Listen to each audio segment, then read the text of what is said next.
जय हिंद। एयरफोर्स में आपके ग्रुप सी यानी कि सिविलियन की आपकी 2 भर्तियां निकली थी, जिसमें एक भर्ती में आपकी 1515 पोस्ट थी और एक में आपकी 257 पोस्ट थी। अब यहाँ पर जो कैंडिडेट हैं उनके मन में ये डाउट है कि उनके जो एडमिट कार्ड हैं वो आएंगे या फिर नहीं, और अगर आएंगे तो कैसे पता चलेगा कि उनके एडमिट कार्ड आ चुके हैं। तो देखिएगा, जो आपके एडमिट कार्ड हैं वो ऑफलाइन तरीके से आपने फॉर्म अप्लाई किया था और डाक के थ्रू आपके एडमिट कार्ड आपके पते पर आएंगे। जो आपने पता आपने फॉर्म में दिया था उस पते पर आपके एडमिट कार्ड पहुंचा दिए जाएंगे। अगर आपका एग्जाम आ चुका है, अगर आपका एडमिट कार्ड आ चुका है या फिर आपका एडमिट कार्ड आने वाले समय में आने वाला है, तो आपको जो एग्जाम सेंटर है उसमें कौन कौन से डॉक्यूमेंट लेकर जाने हैं वो हम सभी वीडियो में डिस्कस करेंगे। इसके अलावा जो आपका एग्जाम होने वाला है उसमें जो कोविड-19 की क्या रिपोर्ट आपको लेकर जानी है वो आपको बताने वाले हैं। आपके एग्जाम कब से स्टार्ट हैं, सब कुछ यहाँ पर जो ऑफिशियल नोटिफिकेशन है आपका वो हम आपको दिखाएंगे, और हर एक पॉइंट को सिंगल पॉइंट भी यहाँ पर मिस नहीं करने वाले हैं। बिल्कुल स्टेप बाय स्टेप आपको एक एक जानकारी बताने वाले हैं। तो प्लीज़ आपसे रिक्वेस्ट है कि कोई भी डाउट पूछने से पहले एक बार वीडियो को पूरा जरूर देखिएगा। चलिए सबसे पहले आपको ऑफिशियल नोटिफिकेशन दिखाते हैं। तो देखिएगा, ये जो नोटिफिकेशन आप लोग देख रहे हैं ये है आपकी जो भर्ती जिसमें 1515 पोस्ट थी उस भर्ती का। यहाँ पर आपको कैसे पता चलेगा कि नोटिफिकेशन का, तो देखिएगा यहाँ पर जो 1515 आपकी वैकेंसी रहने वाली है, इस भर्ती में आपके जो भी वैकेंसी जारी हुई थी वो at the various air force station या फिर यूनिट, यानी कि अलग अलग स्टेशन में, अलग अलग यूनिट में, अलग अलग कमांड में आपकी जो वैकेंसी है वो जारी हुई थी 1515। इसके अलावा बात करें आपकी 257 वाली भर्ती की, तो देखिएगा यहाँ पर जो नोटिफिकेशन हमने ओपन किया हुआ है वो है आपकी जिस भर्ती में 257 पोस्ट थी उस भर्ती का। यहाँ पर आपकी जितनी भी आपकी पोस्ट जारी हुई हैं वो कहाँ पर जारी हुई हैं, आपकी south western air command station में, यानी कि जो आपकी कमांड रहने वाली है साउथ वेस्टर्न एयर कमांड, यहाँ पर आपकी वैकेंसी जारी हुई थी 257 वैकेंसी। तो यहाँ पर आप लोग जो आपका एडमिट कार्ड आएगा वहाँ पर देख सकते हैं कि आपका कौन से भर्ती का एडमिट कार्ड आया है। साउथ वेस्टर्न एयर कमांड का अगर आपका एडमिट कार्ड आया है तो आपने 257 भर्ती का अप्लाई किया था, उसका एडमिट कार्ड आया है। और अगर आप इसके अलावा जितने आपकी वेरियस कमांड है उनका आपका एडमिट कार्ड आता है तो आपको पता चल जाएगा कि आपका जो 1515 वाली भर्ती है उसका एडमिट कार्ड आया है। अब यहाँ पर जो कैंडिडेट हैं उन्होंने अपना एक एडमिट कार्ड हमारे साथ शेयर किया है अपनी 257 भर्ती का। चलिए वो आपको दिखाते हैं। तो यहाँ पर देखिएगा, हमने जो आपका एडमिट कार्ड है वो ओपन किया हुआ है। सबसे पहले हम इन कैंडिडेट का बहुत बहुत थैंक यू करते हैं जो कि इन्होंने अपना एडमिट कार्ड हमारे साथ शेयर किया। प्राइवेसी के लिए हमने जो एडमिट कार्ड की डिटेल है कैंडिडेट की वो यहाँ पर हाइड की हुई है। तो देखिएगा, ये जो आपका एडमिट कार्ड है वो south western air command Indian air force का आपका एडमिट कार्ड है, यानी कि आपको 257 वाली भर्ती का जो एडमिट कार्ड है वो मिला है। यहाँ पर देखिएगा जो पोस्ट है वो कौन से पोस्ट के लिए इन्होंने अप्लाई किया है, मल्टीटास्किंग स्टाफ एमटीएस की पोस्ट के लिए अप्लाई किया है। This is call letter for written test, यहाँ पर आप लोग देख सकते हैं। उसके बाद यहाँ पर जो कैंडिडेट है उनकी डिटेल दी गई है। ये कैंडिडेट की फोटो है जहाँ पर देखिएगा जो आपकी एयरफोर्स है उसकी जो मोहर है वो लगी हुई है। उसके बाद देखिएगा यहाँ पर जो इनका एग्जाम रहने वाला है 29 जुलाई 2021 को इनका एग्जाम रहने वाला है। कहाँ पर? एयरफोर्स स्टेशन जामनगर में। ये आपकी एयरफोर्स की जो सिग्नेचर ऑफ कंट्रोलिंग ऑफिसर है उसकी मोहर साइन, और यहाँ पर आपकी जो एयरफोर्स की मोहर है वो आपको दिखाई गई है यूनिट की। तो यहाँ पे देखिएगा, हमने आपको जो ऑफिशियल एडमिट कार्ड है आपकी भर्ती का वो दिखा दिया है। अब जब आपके पास जो आपका एडमिट कार्ड आएगा उसके साथ आपको एक स्लिप और देखने को मिलेगी। उस स्लिप में आपको क्या कुछ डॉक्यूमेंट लेकर जाने हैं, जो आपका एग्जाम रहने वाला है उस एग्जाम में क्या क्या सावधानी आपको बरतनी है, क्या क्या प्रोसीजर आपका रहने वाला है एग्जाम में, वो सब आपको बताया गया है। चलिए वो स्लिप आपको दिखाते हैं। तो देखिएगा, ये है आपकी स्लिप जो कि आपको आपका एडमिट कार्ड आएगा उस लिफाफे में आपको एक साथ एक और जो स्लिप देखने को मिलेगी वो स्लिप आपकी ये वाली होगी। तो यहाँ पर जो कैंडिडेट हैं उनके लिए क्या कुछ इंस्ट्रक्शन हैं जो कि उनको ध्यान में रखने हैं अपने एग्जाम के टाइम, वो आपको बताए गए हैं। कौन कौन सी इंस्ट्रक्शन हैं, बिल्कुल पॉइंट वाइज आपको स्टेप बाय स्टेप बताते हैं, एक एक करके देखिएगा। सबसे पहला जो आपका पॉइंट है उसमें कहा गया है कि आपको जो कॉल लेटर है यानी कि जो आपका एडमिट कार्ड है वो अपने साथ लेकर आना है जिस दिन आपका एग्जाम होगा उस दिन। उसके बाद आपका नंबर 2 पे है, तो नंबर 2 पे आपका कहा गया है कि आपको जब अपना एग्ज़ाम आप देने जाएंगे उस दिन आपको at least one of the following original photo identity, यानी कि आपको एक ओरिजिनल जो अपनी फ़ोटो आइडेंटिटी है वो लेकर जानी है। अब वो आप कौन कौन से लेकर जा सकते हैं?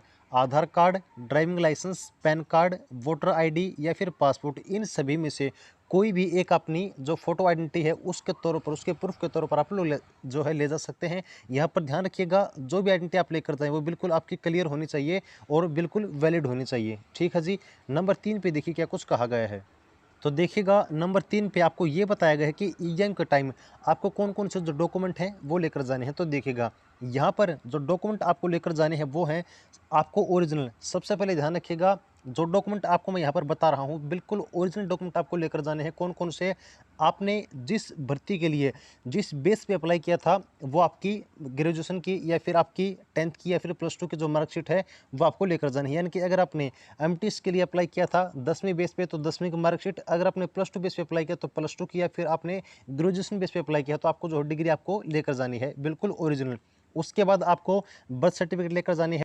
ध्यान रखिएगा, जो आपकी बर्थ सर्टिफिकेट होने वाली है इसके जगह आप अपनी जो 10th की मार्कशीट है वो भी यूज़ कर सकते हैं।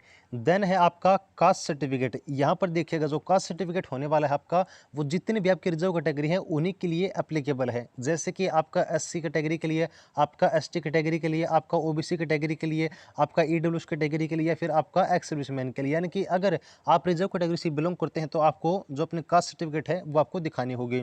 देन है आपका डोमिसाइल सर्टिफिकेट, यानी कि जिस स्टेट से आप लोग बिलोंग करते हैं, जहाँ पर आप लोग रहते हैं, उसका डोमिसाइल जो सर्टिफिकेट है वो आपको दिखाना होगा।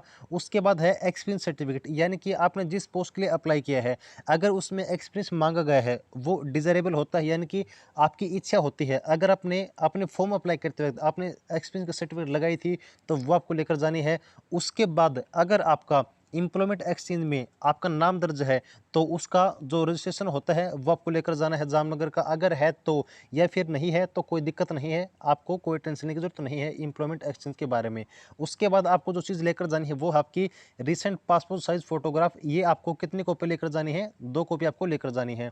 मैं आपको सलाह दूंगा कि आप 2 की बजाय 4 कॉपी लेकर जाइएगा, क्योंकि आपको पता है कि एग्जाम में भीड़ भाड़ में या फिर जल्दबाजी में आपकी जो कॉपी है मान लीजिए एक आधी खराब हो जाती है, तो अगर आप एक्स्ट्रा लेकर जाते हैं तो आपको जो कोई दिक्कत नहीं आएगी, वहाँ पर आपको फिर जो है कन्फ्यूज नहीं होना पड़ेगा। तो ये है आपकी पॉइंट नंबर 3 के बारे में कि कौन कौन से जो डॉक्यूमेंट हैं वो आपको एग्जाम के टाइम लेकर जाने हैं। उसके बाद देखिए अगला पॉइंट। तो अगला पॉइंट नंबर 4 में इसमें क्या कुछ कहा गया है कि आपको वो सभी मटेरियल, वो सभी चीज़ें अपने साथ लेकर जानी हैं जो कि आपके रिटन एग्जाम में काम आने वाली हैं। जैसे कि आपका पेन हो गया, आपका पेंसिल हो गया। पेन आप ब्लू या फिर ब्लैक कोई भी एक पेन ले जा सकते हैं। उसके अलावा आपको अगर ज़रूरत है आपकी पेंसिल की, इरेजर वगैरह की, आपके शार्पनर की, तो आप अपने साथ जो है एग्जाम में ले जा सकते हैं। बाकी जो चीज़ आपके एग्जाम में काम आने वाली है वो आपका पेन है, ब्लू या फिर ब्लैक कोई भी आपको एक पेन लेकर जाना है एग्जाम में। ठीक है जी, ये आपकी बात होगी नंबर 4 पे। अगर हम बात करें आपके अगले पॉइंट के बारे में, नंबर 5 के बारे में, तो यहाँ पर आपको क्या कुछ कहा गया कि देखिए, यहाँ पर आपको कहा गया कि जो आपके इलेक्ट्रॉनिक गैजेट होते हैं, यानी कि जो आपके इलेक्ट्रॉनिक सामान होते हैं, जैसे कि आपका मोबाइल फ़ोन, आपका कैलकुलेटर, आपकी घड़ी, जितनी भी आपकी चीज़ें होती हैं इलेक्ट्रॉनिक्स की, वो आपको अलाउड नहीं होती हैं एयरफोर्स स्टेशन के अंदर ले जाने के लिए। इसके लिए जो है आपको खुद का ही अरेंजमेंट करना होगा। एयरफोर्स की तरफ से आपको कोई भी अरेंजमेंट नहीं मिलेगा। वैसे यहाँ पर एडमिट कार्ड में तो ये बात कही गई है, लेकिन एक चांस होता है 99% कि आपको जो आपका एग्जाम होता है जिस स्टेशन में, वहाँ पर आपको सुविधा दे दी जाती है, जो अपना बैग वगैरह होता है वहाँ पर आपको रखवाने के लिए। वहाँ पर से कुछ चार्ज तो लिया जा सकता है, लेकिन आपको सुविधा वहाँ पर मिल जाती है। तो वैसे आप अपनी सुविधा करके जाइएगा कि मान लीजिए वहाँ पर सुविधा नहीं मिलती है तो आपको कोई दिक्कत ना उठानी पड़े। तो उसके बाद अगर हम बात करें आपके अगले पॉइंट की, तो देखिएगा यहाँ पर नंबर 6 पे क्या कुछ कहा गया कि जो कैंडिडेट हैं उनको अपने एग्जाम में आने के लिए जो भी अरेंजमेंट हैं, आपकी आने जाने की जो ट्रांसपोर्टेशन की आपकी जो भी आपकी यानी कि अरेंजमेंट होने वाली हैं वो खुद ही कैंडिडेट को करनी होंगी। एयरफोर्स इसके लिए कुछ भी जो है आपका नहीं करने वाला है। जो भी आपका आने जाने का खर्चा, आपकी अरेंजमेंट वगैरह है, वो सब आपको अपने खर्चे पर अपने जो है तरीके से करनी होंगी। ठीक है जी, ये आपकी बात कही गई है नंबर 6 में। यहाँ पर देखिएगा जो अगला पॉइंट है आपका नंबर 7, इसमें जो कैंडिडेट है उनके बहुत सारे डाउट आ रहे थे कि क्या जो कोविड-19 है उनकी रिपोर्ट आपको एग्जाम सेंटर में लेकर जानी है या फिर नहीं। मान लीजिए अगर आप पॉजिटिव आ जाते हैं तो आपको जो है एग्जाम देने दिया जाएगा या फिर नहीं। तो देखिएगा सबसे जो एक पहली दिक्कत है वो यहीं पर ख़त्म हो जानी चाहिए कि आपको जो कोविड-19 की रिपोर्ट है वो एग्ज़ाम में नहीं लेकर जानी है। यानी कि पॉजिटिव नेगेटिव की जो आपकी एक दिक्कत है, जो आपकी एक टेंशन है वो यहीं पर ख़त्म हो जाती है कि आपको जो कोविड-19 की रिपोर्ट है वो लेकर नहीं जानी है। अब यहाँ पर आपको करना क्या है कोविड-19 के लिए, तो देखिएगा नंबर 7 पे कहा गया कि आपको जो मास्क है वो पहनना अनिवार्य है। आपको जो सोशल डिस्टेंसिंग है उसका आपको पालन करना होगा अपने एग्ज़ाम के टाइम, वो आपको ध्यान में रखनी है। इसके अलावा जो भी आपके जो गवर्नमेंट ऑफ इंडिया के आपके इंस्ट्रक्शन है कोविड-19 के, वो आपको फॉलो करने होंगे।